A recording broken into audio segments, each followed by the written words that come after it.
Hal and Marilyn Weiner, thank you so much for the film. I'm thrilled I got to see it on a big screen. I'd seen it on a small screen before. It's amazing.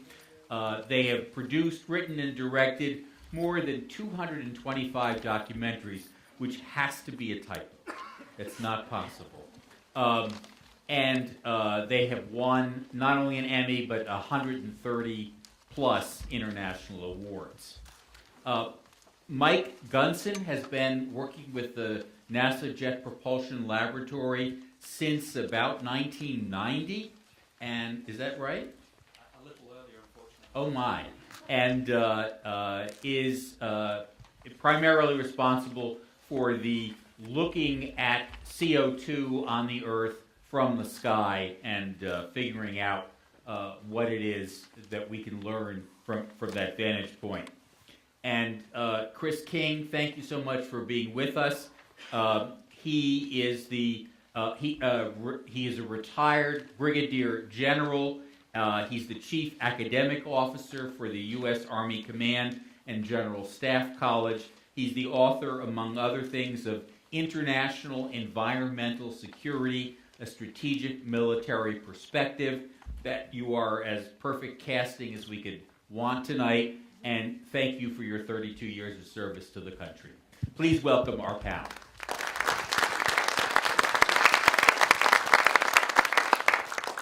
So, Marilyn and Hal, you made the film that won an Emmy that opened the conference in Rio 22 years ago, that the UN Climate Summit then. And this September, there's going to be another UN Climate Summit. So, what's changed? What's changed? Welcome to the new normal, that's for sure. Of particular interest to the audience here, which is Los Angeles, Hollywood audience, I just want to say that the genesis for Marilyn and I's work in the environment really started here.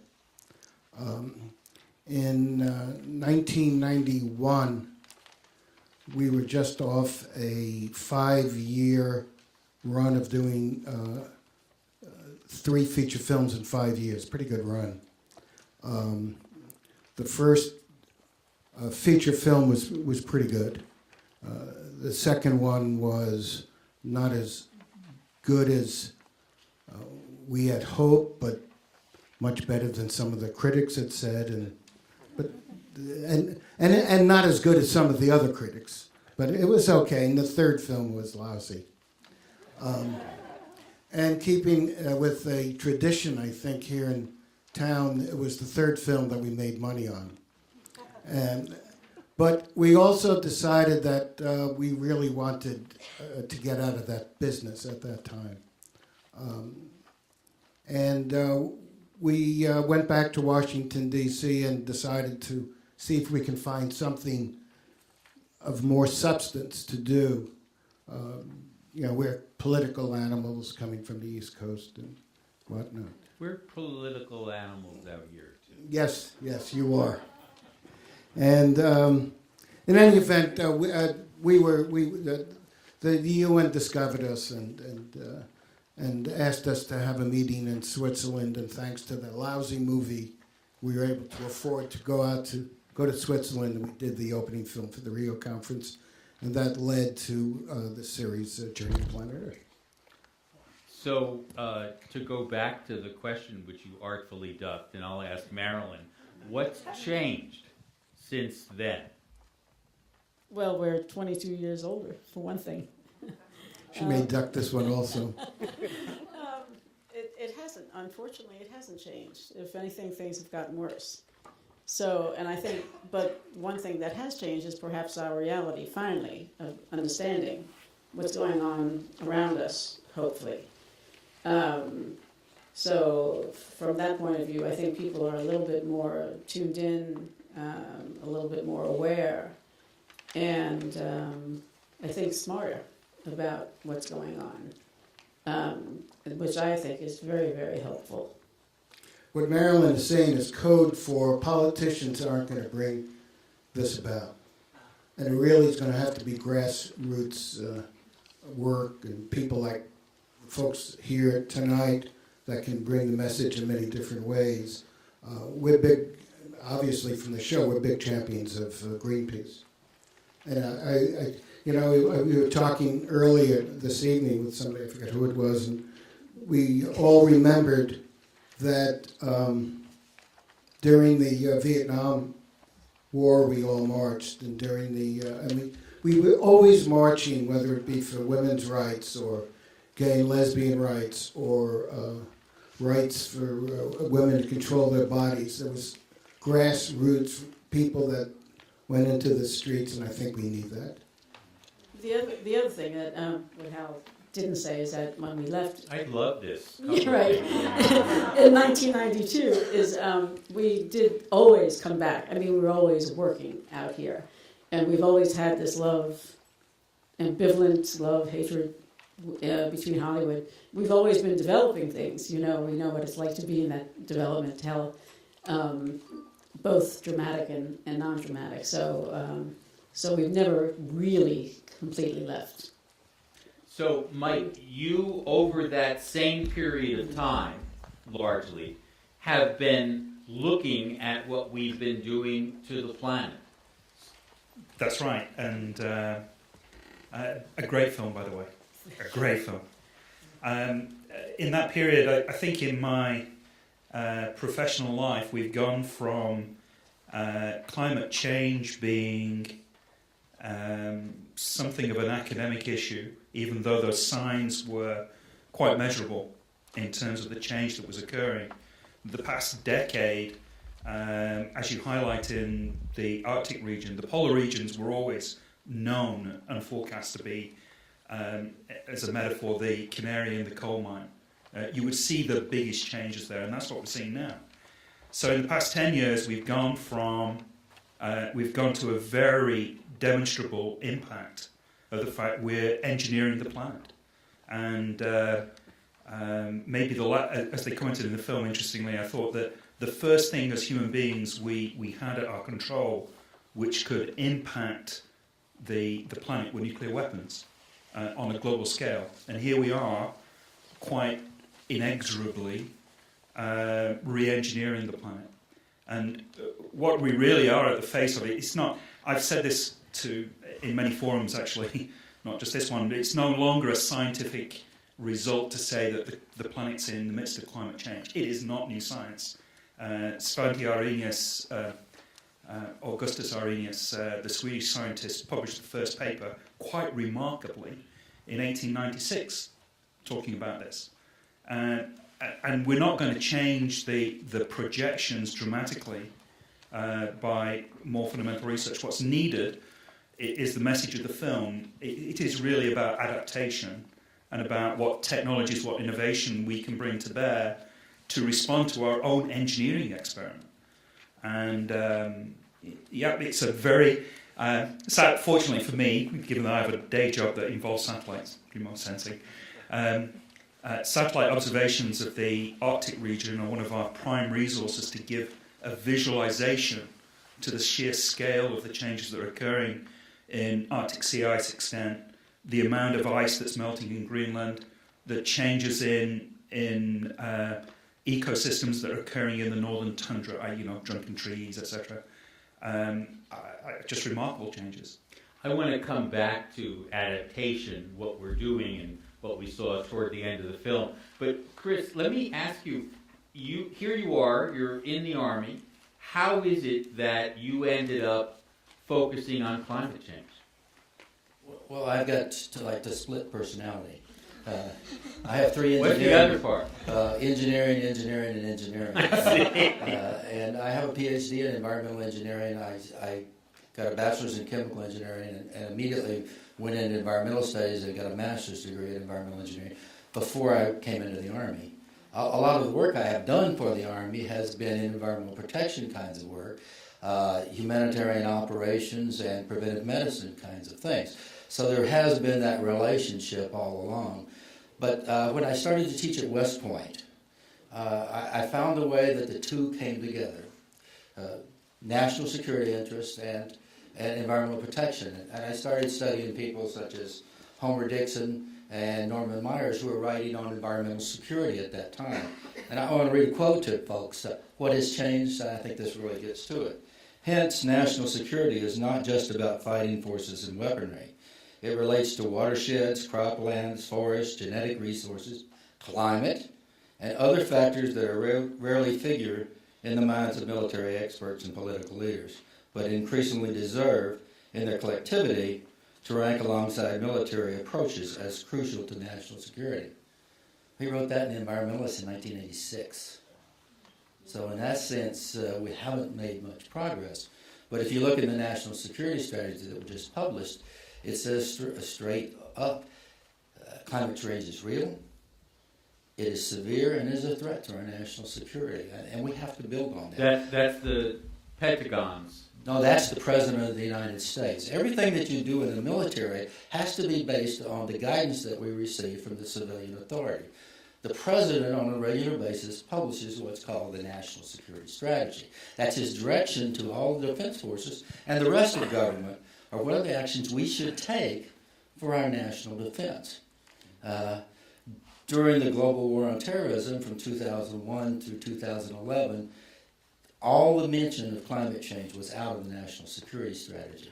It is now back into the strategy in a clear and directive way, and then the military has to develop the military strategies that they're component of that. So that leads me to ask, I read you said when you dial 911 on a national level, you call the military. So how does climate change on a practical day-to-day level have an impact on our military? Well, immediate, you saw it in the film. Every place you looked where there was a disaster or a calamity, once it goes over a fairly limited magnitude, then the first people that are going to be able to respond at that level will be the military forces of Pakistan, of India, of the United States, wherever it might be. They have the logistical capability to move the material, the food. They have the ability to respond to large refugees. One of my major missions, and one of I enjoyed the most, not in the sense that it was rewarding and it was really intriguing to be involved in the Rwanda relief mission. We're the only people who can go to the middle of Africa, set up a support system for 1 million people sitting in Goma, Zaire, and sustain them and help to reestablish basic human needs for groups of like that. The more climate change has extreme events, the more of those events are going to occur. The negative part of that is the more and more it drains resources from countries that they should be spending on other things. So that's the relationship that's primarily there. But we also have to be involved in finding the solutions, in developing a national strategy that has a practical approach to implementing. It's a multitude of things that we have to do. Some of it is security related, it's economics, it's education. Probably a huge piece in education, and that's what you're all doing with your films. So let's talk about solutions. This film ended on a hopeful and concrete note. Is that how you really feel? It depends on who you're talking to. We always have Don't this. listen. We always have this fight. Marilyn's much more optimistic than I am, and when we do a first cut of a show, I deliberately try not to have good news. I have to take out all those words like catastrophe, and all these other doom and gloom. I mean, we go through this all the time. But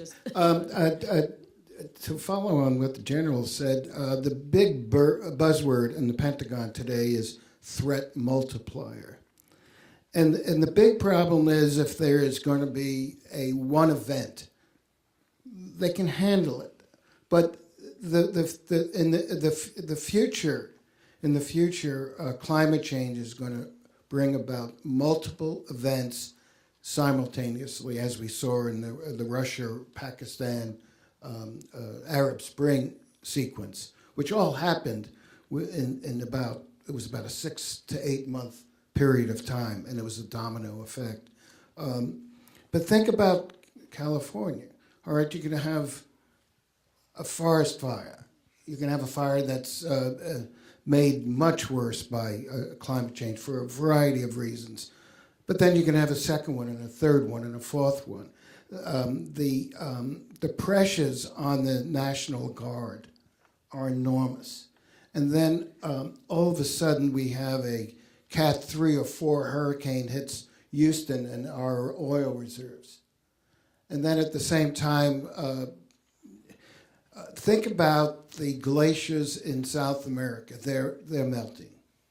Within, some say 20 years and some scientists say 10 years, but within a very short period of time, they're going to be gone. Well, along the west coast of South America, it's just like California here. It's a desert. And all of their water comes from the Andes. You're the optimist in this couple? No, I'm not the optimist. But you see the story about Bangladesh and where all those people are going to go. Where are the 40, 50, 60 million people in South America going to go when they don't have water? What about San Diego when they don't have water? This is the solutions part of the conversation. But I'm gonna pick up your cue, Marilyn.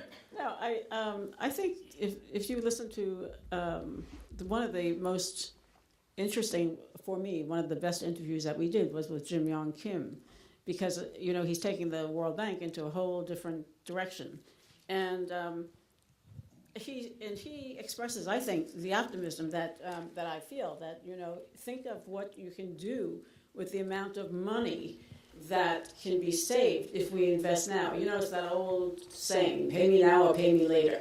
I'd rather pay now and have something at the end of the day. And I think that I just think that if we all decide that we can do something, change can happen quickly. It did when there was a ban on smoking. It did for the civil rights. Change can happen, but you can't just sit there and leave it to somebody else to do. Go ahead, Chris. I had an interview, and it's kind of caused a big stir, and it's out on the blogosphere. One comment that I think that relates to this, the best analogy I could draw from my perspective, the security perspective, is that we're in a 100 years war. Because of the damage that we've already done and the amount of time it takes to correct.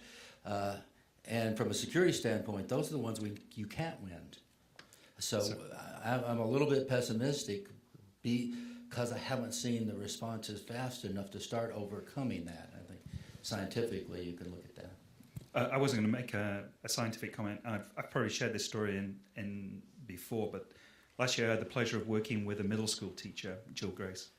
And we were talking about how to bring climate change into 4th through 6th grade, and I was the expert, and former drip.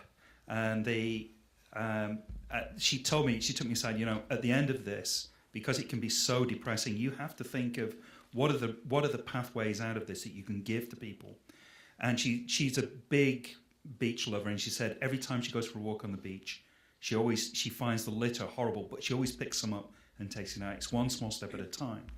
So my message to everybody is that from a grassroots point of view, it starts with the individual taking one small step. And it's not like you should not drive your car everywhere. It's why not think about not taking one trip in the car? Why not think about how do you cut back on your need for water? Just small, tangible steps. And you have to start with that kind of optimistic can-do, but because the bigger picture is daunting, absolutely daunting.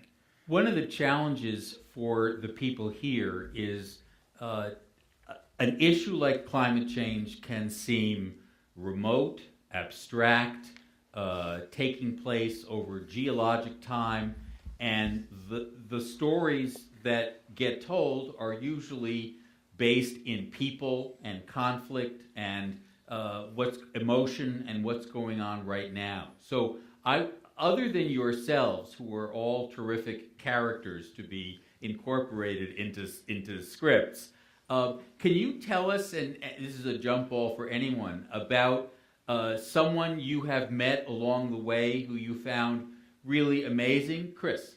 I can give you a group. I'm a member of what's called the Global Military Advisory Council on Climate Change. They're retired senior officers from all over the world. Bangladesh, former chief of staff of the army, from Pakistan, from India, from Guyana, from Nepal. They have one common thread. It is that they believe that climate change is a secure threat to their security, to their national security. And we heard the story of Bangladesh being told. They have amazing stories, they have amazing energy, and they have dedicated basically their retired life to trying to push this forward. We will probably meet in September again in New York to try to develop a call to action. But there's some amazing stories in this group of men. That's great. Just put an image of a Pakistani, a Bangladeshi, and an Indian military sitting in a room and having a heartfelt conversation about a subject in complete agreement and trying to find solutions that work between their countries. And that to me is a great story. And that's like Ocean's 11, one day the call comes out, we need you all to do battle together. Mike, did you have? Well, I'm not sure one jumps to mind, but I was just thinking, listening to Chris, the international IPCC report. I just bought my version on Amazon for the physical basis. And if there's any testament to how international agreement, it's the number of people who contributed to that report. It's hundreds if not thousands. These are the three reports that the UN body just put out, and that's right. That's the body that shared the Nobel Prize with Al Gore. That's right. So the 2013 assessment is now in print. It's another terrific. I'd just like to say I didn't personally write anything, but dang, when you look at the thousands of pages of scientific work that's gone into that, it's just unbelievable. Hal, most unforgettable character or amazing story? Well, there's a recent story, and it goes to our favorite organization, Greenpeace. Greenpeace was protesting Apple for quite a while, and they would demonstrate against Apple and their use of energy. And it was just recently announced that Apple will not use any energy in the United States at any of its facility that is not renewable. And that's because of Greenpeace. So I really think that I agree more with Tom Friedman than anyone else in the show. Tom he's a realist, and he's given up on the politicians. And the only way to get politicians to do what we all want is to get rid of them and put somebody else in there that's going to listen. I mean, the polarizing of the climate into red and blue and left and right is what a tragedy. What a tragedy in 20 years, 30 years, or probably less, when our kids and grandkids are going to say, "What the hell were you thinking?" I'm going to ask Marilyn and others, but just to let you know, in just a moment, I would love you to join the conversation. There are people with microphones, so if you put your hands up, they'll know where to find you. Did you want to add a... one of the things in doing the research, and I don't know if it came out quite, is the military that when we started doing research, we found that the military was so far ahead in their thinking in terms of getting us ready to be a climate-ready nation.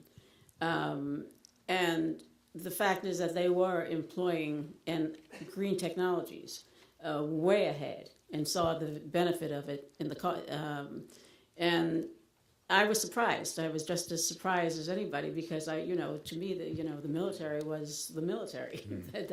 They were about big guns, big, yeah, right. Big Knuckle planes, dragons. yeah. I was wondering Right, what you were exactly. mining Yeah. there. Thank you. So just understanding that, that they were actually working for their benefit and for the benefit of all of us changed my whole view of the importance of the military. It was very important for us to get Jim Woolsey in the show, former head of the CIA, and I think Marilyn asked him, how do you describe yourself? And he said, well, I'm a neocon who believes in climate change. Do we have any questions from the House? Yes, right there. There's a mic, gentleman with a blue shirt.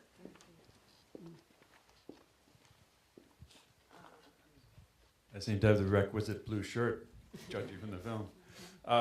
Yeah, I wonder if you would, talking about solutions, if anybody would care to talk about nuclear fusion, because it's pollution-free, and the raw materials are free, and all we need to do is spend about 10 or 15 years and several $100 billion on developing it, and it would solve our need for energy forever. Mike, do you want to?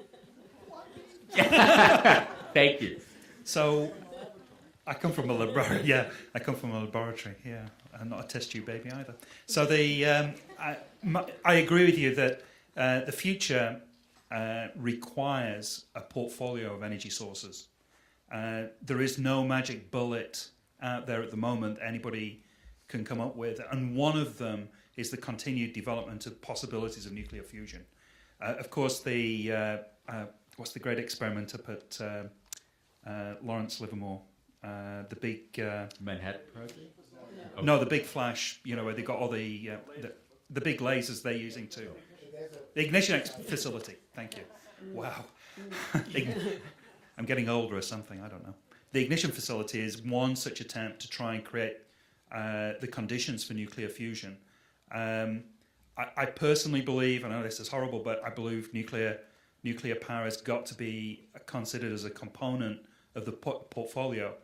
There are plenty of reasons to be cautious about nuclear power because of its the consequences if you have an accident. Look at what happened in Japan. That's just awful. But I don't see a future that's carbon free without considering all of the options in a balanced portfolio of at the moment, we're just too dependent on I just coal. want to bring some more questions, and I know there's plenty more to say about each thing, but yes, Elliot, that's right. Yes, thank you. First of all, I thought the movie was phenomenal. I love both of you having an opposing point of view.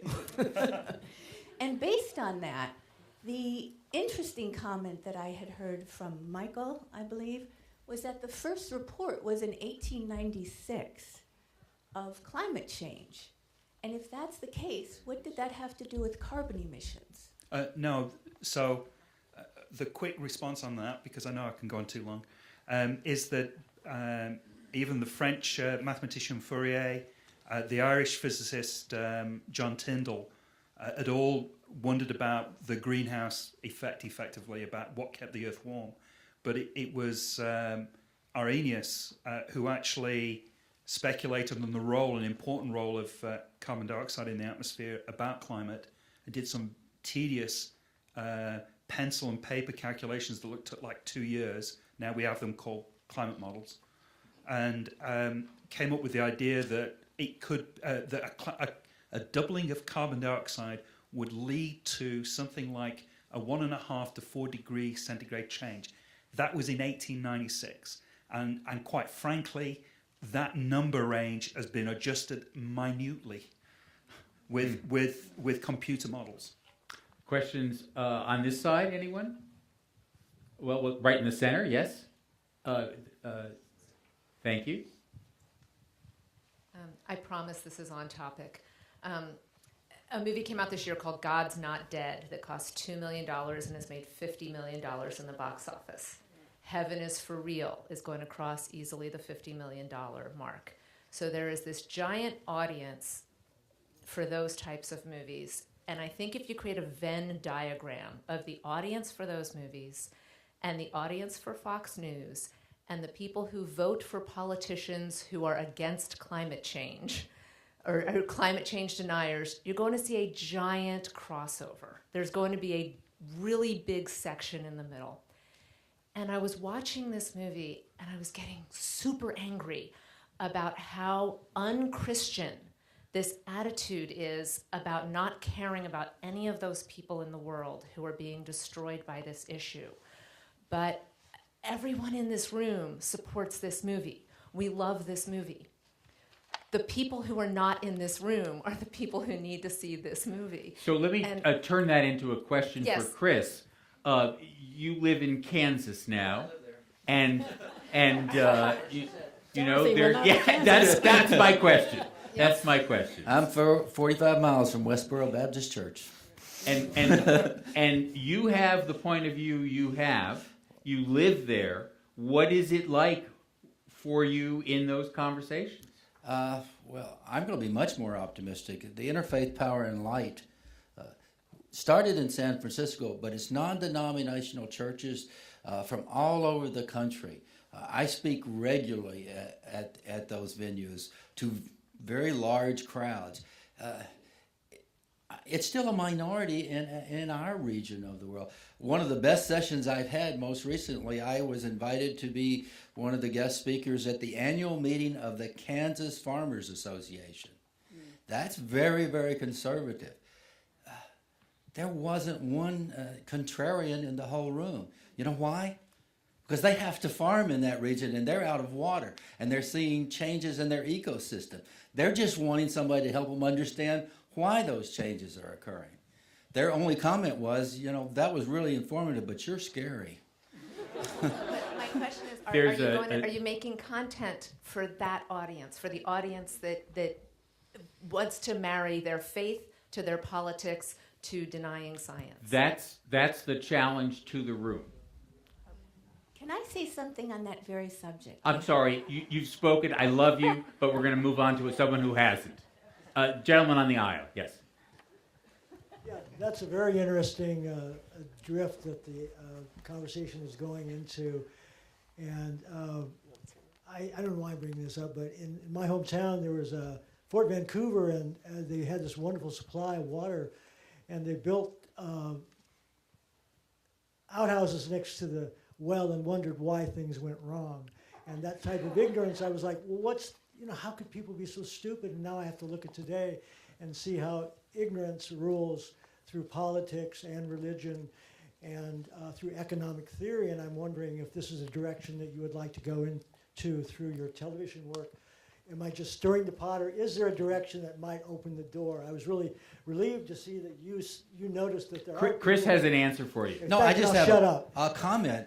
There's a very effective group out there that is spending a tremendous amount of money and very professionally trying to tell the story that we need to wait.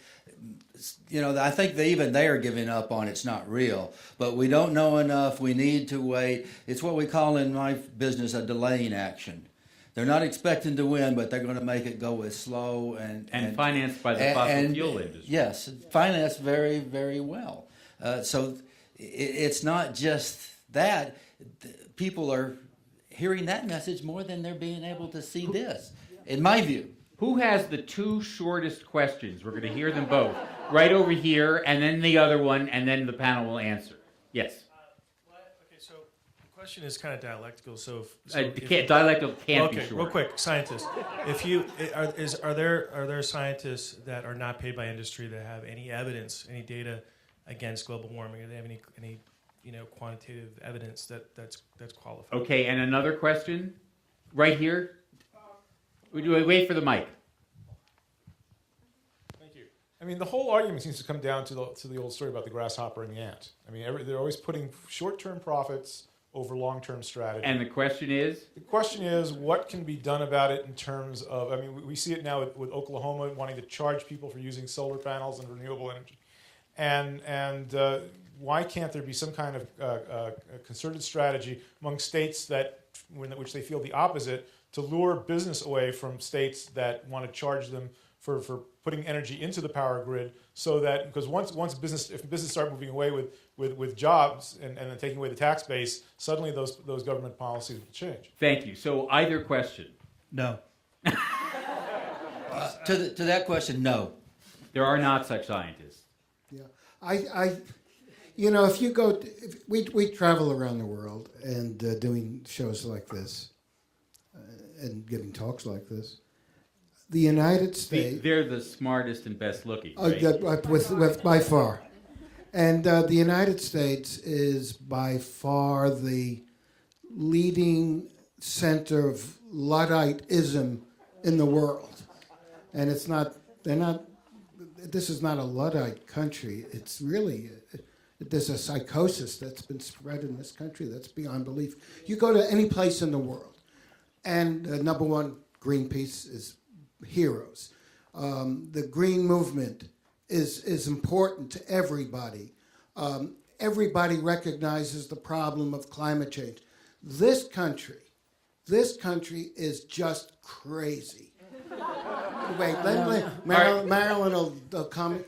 It is just crazy that that big money, the Koch brothers, are allowed to do what they're allowed to do.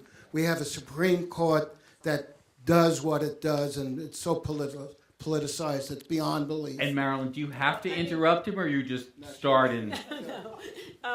I don't have to, no, because he actually got to the right point. I mean, what do you do when you have the Koch brothers, or people like the Koch brothers, because there must be more than just these two, who spend tens of millions of dollars, hundreds of millions of dollars, to spread disinformation?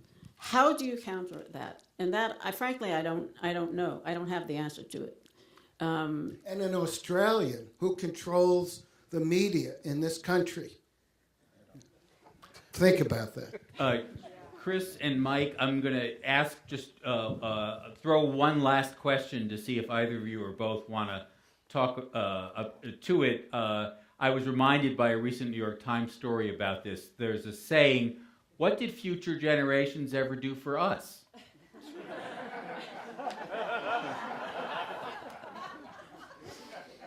Well, go ahead. According to my son, nothing. Wow. Marty, that's a brilliant question, isn't it? It'll take me all night to even think of an answer. I think that argument really belongs to us, though. I think when you get to the heart, everybody that we would want to talk to believes that that's a value for them. They care about what happens to their kids, what kind of future they're going to have. And if you can win that argument, I think you're going to make a dramatic effect in trying to accomplish the goals we have, which is to get the message out in a clear and understandable way, not with a bunch of the science stuff, but in terms and creating storytelling and visions. And I think that's a great way to do it. What have they done? That's and the thank hook. And thank you for giving us the perfect note on which to end. Please thank the panel.